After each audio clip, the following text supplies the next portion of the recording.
Welcome to Close Up Radio, where our hosts, Doug Llewellyn and Jim Masters, bring you the amazing stories of people who answered the call to unlock their potential and taken control of their own success with authenticity, creativity, persistence, and resilience. Close Up Radio special guests share their knowledge and wisdom so you, the listener, can live the most empowered life possible. Close Up Radio. And now, here's today's host, Jim Masters.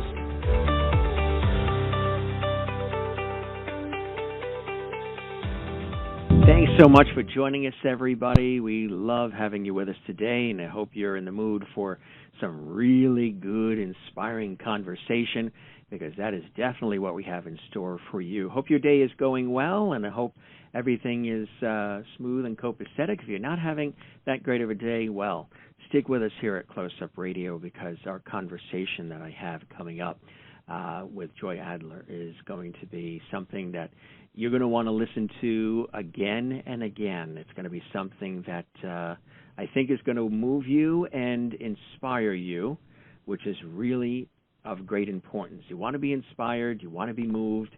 That's what we do all the time here on Close Up Radio. Let me tell you a little bit about our extraordinary guest who's coming up. She's in Albany, New York, and Joy Adler is of Alternative Healing Arts, the founder, where she combines her love of healing with her love of music and sound. You know, more than any other songwriter of his era, Van Morrison placed the spiritual dimension of his music in the forefront. Van Morrison said that music heals, and that is so true. As a holistic healer and singer herself, Joy remembers hearing in the garden, being blown away by it, and tears actually streaming down her face as a result. Who knew starting a career in marketing and music would end up, in this, she says. The truth is, we are all artists in our own right. We all have something inside of our soul that we long to express. Joy helps her clients release what is blocking them, achieving their greatest fulfillment to get their lives moving in the direction of their dreams.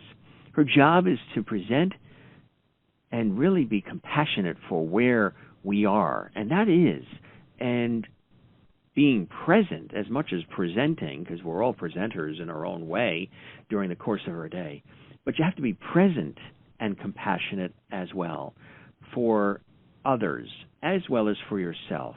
What she likes to do is help people realize that they have everything they need for happiness within them. And that is so true. So many of the answers to life's questions, we always search outside of ourselves, but oftentimes they're within. We just need somebody to help guide us to go within. You are the answer to your prayers, according to Joy. Open and turn the key to self-love for everything that's meant for you. Much like her hero, Van Morrison, Joy possesses a unique gift for healing through music. Through ceremonial singing, her voice, she touches the root of one's soul and calls it forth. She has been named the golden voice that heals and continues to write, teach, record, tour, and create musical healing events with her group Joy Adler and the Souls of Evolution. One important thing to do is to set your intention for what it is that you hope people will receive from the grace of your words. And when she walks out onto stage or when she's making a recording, she's creating music for the purpose of healing. It's beautiful work that she does. She's very excited to be here. We were just having a great conversation before we went live on the air. She's very excited and in tune, pun intended, with our show today, and we're in tune with her. Joy, welcome to Close Up Radio. It's an honor and a pleasure to have you here on the show today. Jim, I so admire you and your work. I was just thrilled to have this opportunity, and it's really great to speak with you and to be a part of Close Up Radio. I love the word persistence and empowered radio. It's like, yeah, who wouldn't want to sign on for that? So thank you so much, and thanks for that introduction. I really appreciate that. Yes, it's so important. Absolutely, definitely. And you do all of this so well. This is the work that you you were born to do this work. But when did you realize, what were some of those aha moments and inspirations in your life's journey early on that not only pointed you in the direction of doing this work, but realizing this is not only work that you wanted to do, helping people heal, inspiring, empowering them, but also it's work that you have to do? That's a fabulous question. Thank you so much for asking that, because it brings me back with great honor of my mother and father.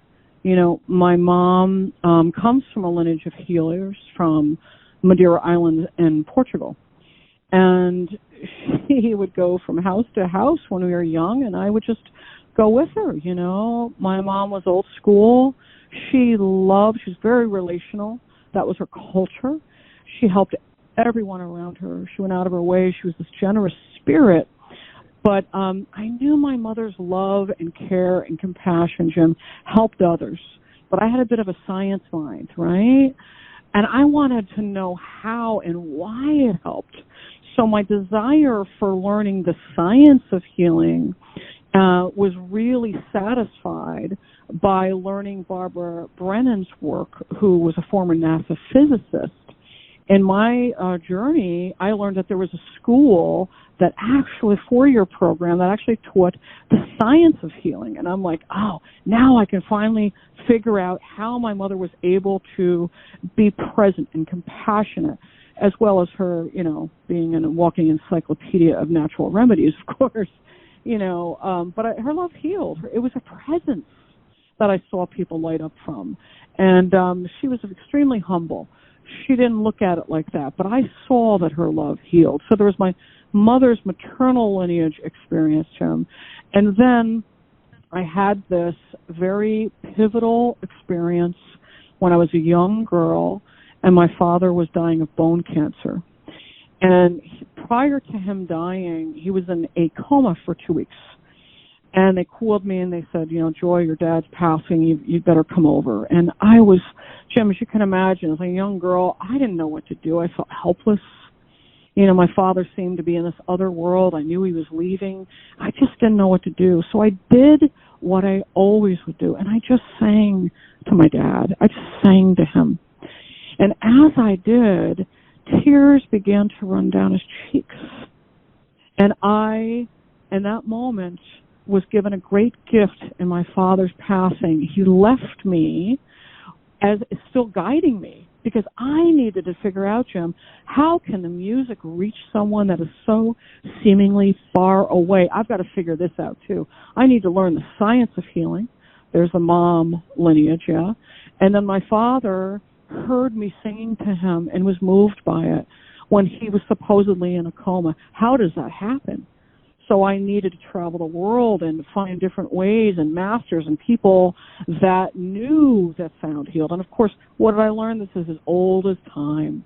All of us can feel better when we have a favorite song that we put on. We can all agree that we are uplifted, right, by a song that has personal meaning, like Van Morrison's song In the Garden did for me.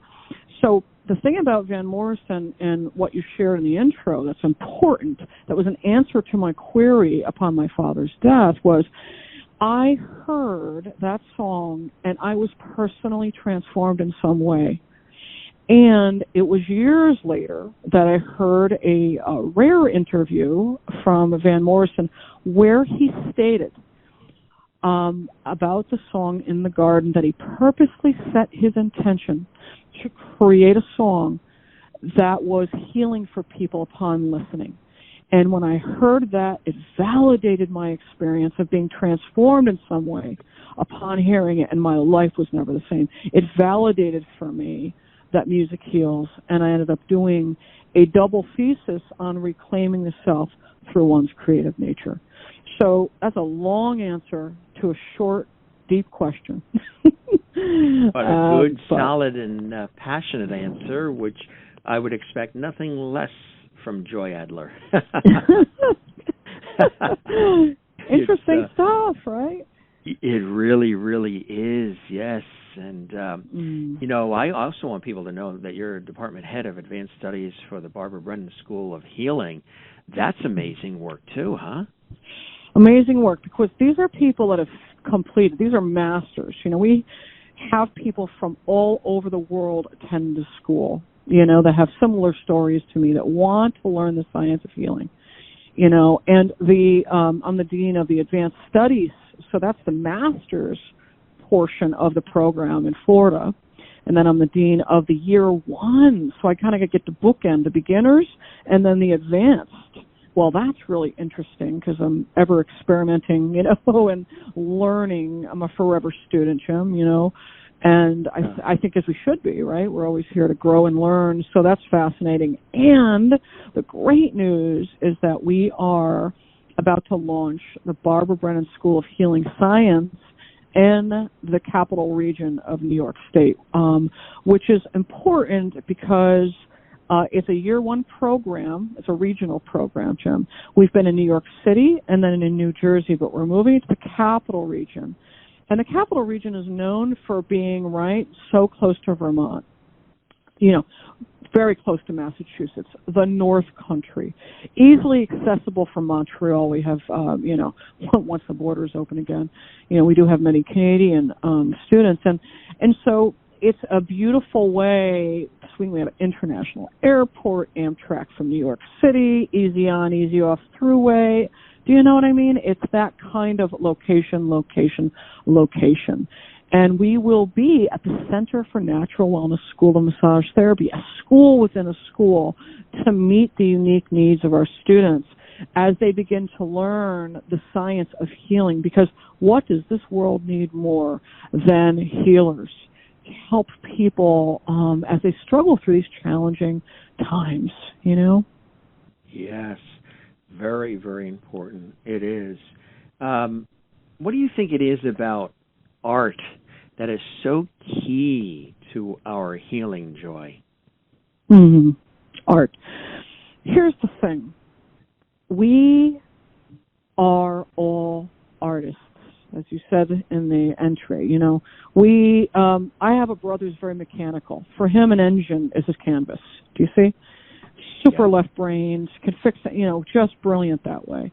We are all artists. It's through our challenging, sometimes traumatic experiences that cover our light and the creative child within that has all of the answers, if we only enter into that deep space. But most of us don't want to go backward in time. We don't want to visit the wounds, and through the Barbara Brennan School of Healing, we learn to enter that space because our wound becomes our gift and offers our specialty. It actually houses our specialty, what we're going to do to help the world.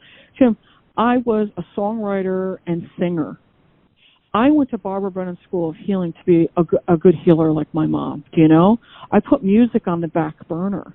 But it was as I began to reclaim these aspects of myself and I healed more and more of my own traumas, my own wounding, that my original, creative impulse came forth. And suddenly I'm bridging the world of writing and communication, and I'm writing more songs, and I was given a grant to do my first album. And who knew that upon graduating, I would just integrate all of who I am, and I would end up creating music for healing. Not music separately and healing separately, but marrying the two art forms. That's not what I went to school for, but because that's who I am, that's what came about. Now, I feel that we are in a society where, it is challenging. We do work too hard in America, and people very often will give in to addictions to give themselves that space rather than give themselves their art. We all are artists within. If we do not distract ourselves, but rather commune with ourselves, and we allow our art and give ourselves space for our art, it will not only heal us, right? Hours will go by without even thinking about it, and because this is what we love to do. And so why don't we give ourselves that? Why do we do less than that? So my job is to help people clear what blocks them from the greatest fulfillment and what is probably part of their master destiny. I remember I gave up music. I didn't intend to do music anymore, but I am music. How could I separate myself from myself? I didn't know that going in, but I learned that in healing myself. And as people go into their transformative journey, right, and their self-empowerment, their healing journey, and so many of your listeners are all about that, right, then they transform, and their art will help them express the uniqueness of their internal majesty. That's so important, isn't it? Yeah, it's everything. Yeah. It's everything, because we feel fulfilled when we're doing what we love. Why shouldn't we be fulfilled? Yes. Ah. Yeah. Exactly right. I agree 100%.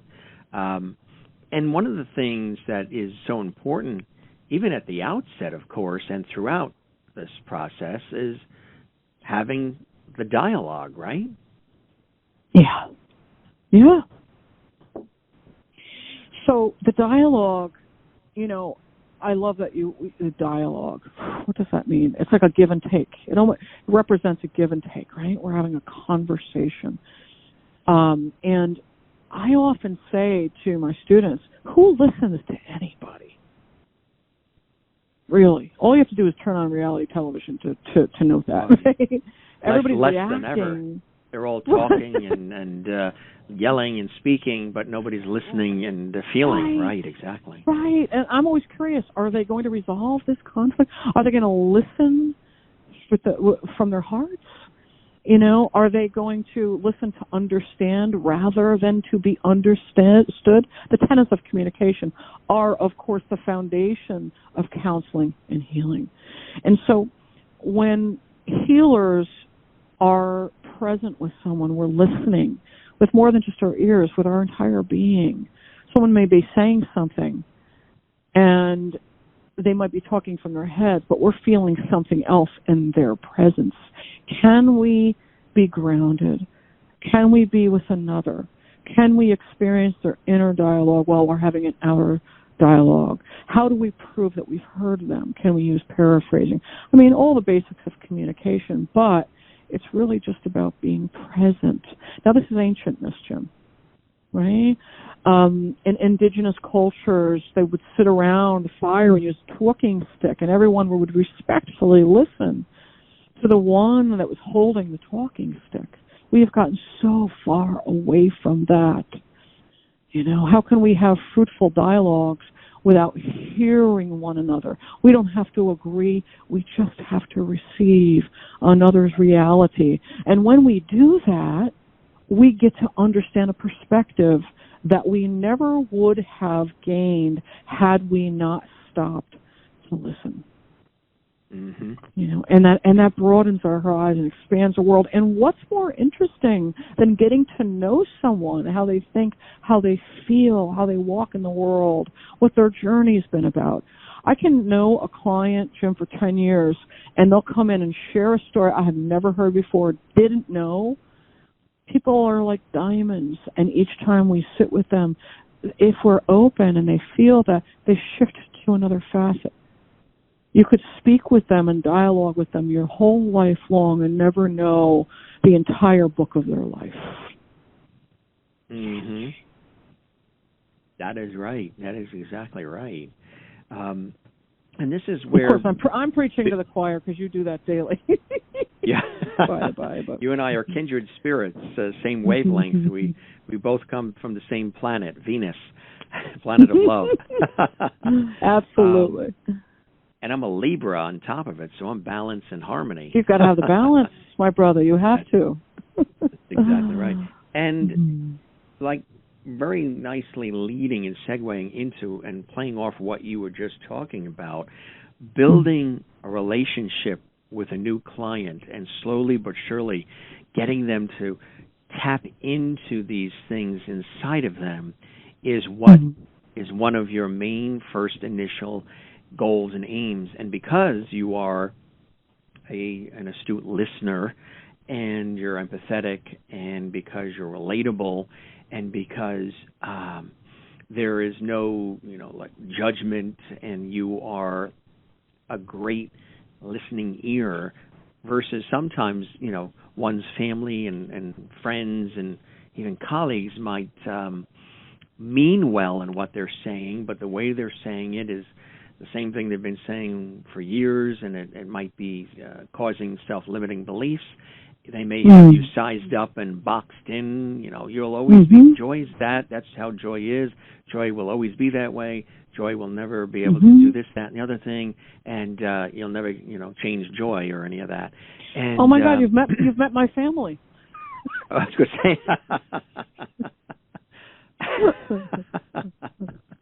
And so it's that's why having somebody like you who is it's a clean slate, and they can oftentimes, I'm sure, emote to you and share in ways that they don't even do with their closest friends and family and loved ones. Building that relationship of trust so they can emote is essential. It is essential. I mean, you really get it, Jim. I mean, you know what it is? It's grounding. Here's what I do. I really align every day to listen from my heart, to see through the eyes of my heart, which my mentors, some indigenous mentors, have taught me. Great listeners, and I want to be aligned with. I want them to feel safety. And the only way we can feel safe, and actually one of the easiest way to heal anxiety and depression, is to be connected to the earth. We're so disconnected. And we're so disconnected as a people and to technology, etc. So just being connected to the earth, and if I open my heart, people can feel that. Like I can feel that in you. This is why you do what you do, right? And when our hearts are open, people can sense that they can trust. I always say, if a person's heart is closed, they're capable of anything. That's me, you, anyone, right? That's how hurt can happen. But if our heart is open, people can feel it, and they can trust in that. And for me, I often share with people, we're just meeting. But I assure you, there is nothing that you could tell me that could ever, shake me. I might just ask you how you feel, how that makes you feel. There's nothing that could change the unconditional love, acceptance, and respect that I feel in this moment towards you, and that we are working to develop together. And it's the same thing whether it's in the office, classroom, or the stage. It's all one. If I walk out on stage, prior to, I didn't want to say performing, creating together with my group, the Great Souls of Evolution, all amazing icons in their own right, we align, that our hearts be open, and that in so doing, in the music that we play, may it go to where people are open to receive healing. Yes.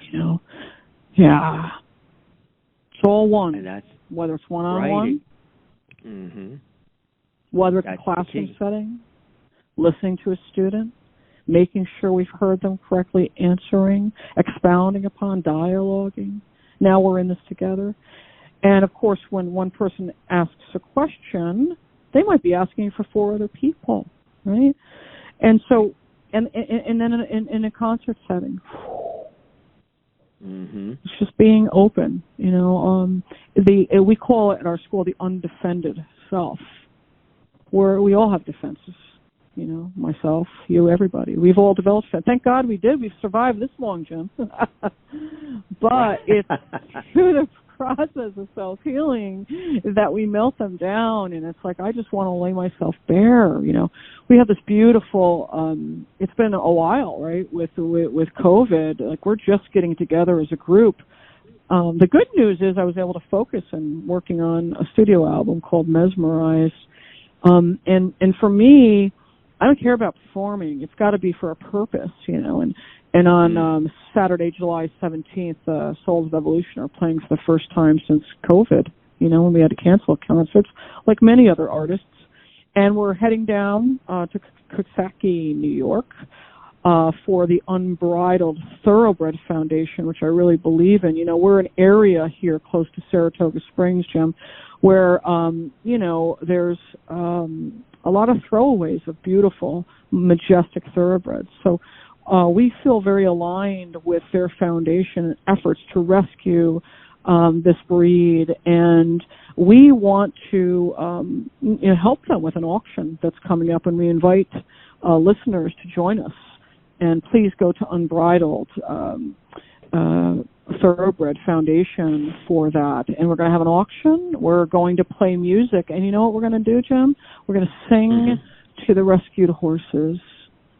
And we're going to sing for the purpose of sending healing to all animals around the earth. So healing happens when we just are open to each other.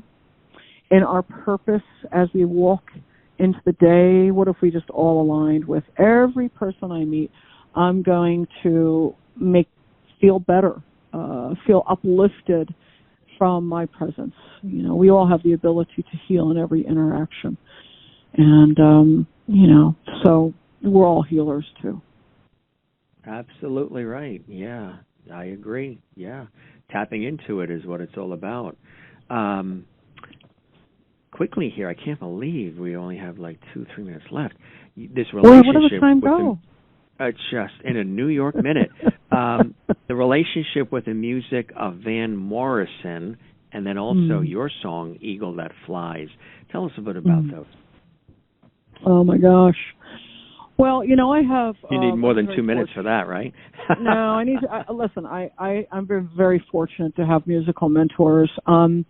It took me a while, but I made it to Ireland. We actually do sacred tours, and I'm sure you'll give some of my website information, but I wrote a song, Eagle That Flies, as well as Songs of the Troubadour, and several times I went to Ireland, which is where my father's family is from, to walk the famine trail, to sing to my ancestors that had to flee Ireland due to the Great Famine, which can make me cry just thinking about it. And, it's really writing songs that honor the ancestors, their struggle that our lives may be better, and how we honor them is by living our dreams passionately and being fulfilled, which is why they left the countries that they loved to make better lives for us. And that's a lot of what the music is about. And Eagle That Flies is also a video on YouTube that they can check out, Jim. Thank you for asking about that. Oh, absolutely, yeah. Yeah. Amazing. Yeah, you're so engrossed in this. Recipient of the 2018 Albert Nelson Marquis Lifetime Achievement Award, presented to those for their hard work and dedication to their profession, which is extraordinary. I mean, you possess a unique gift for healing through music. And as I mentioned, the ceremonial singing, your voice touches the root of one's soul and calls it forth, which I think is incredible.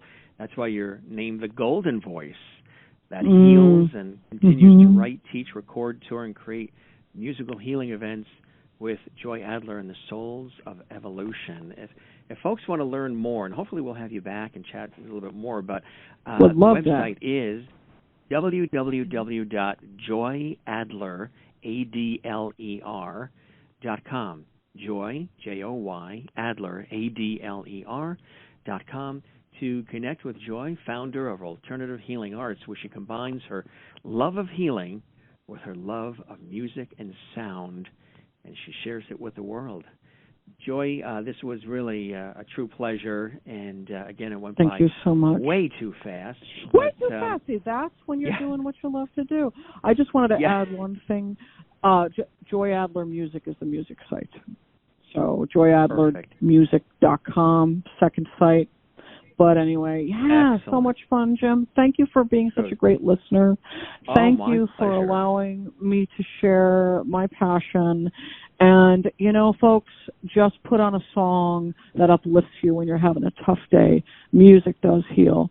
Thank you so much for your prowess and all that you do to make this world a better place, Jim. Thank you very much. I appreciate that. I'm going to run to the stereo and put on an album and listen to Jingle Bells right now.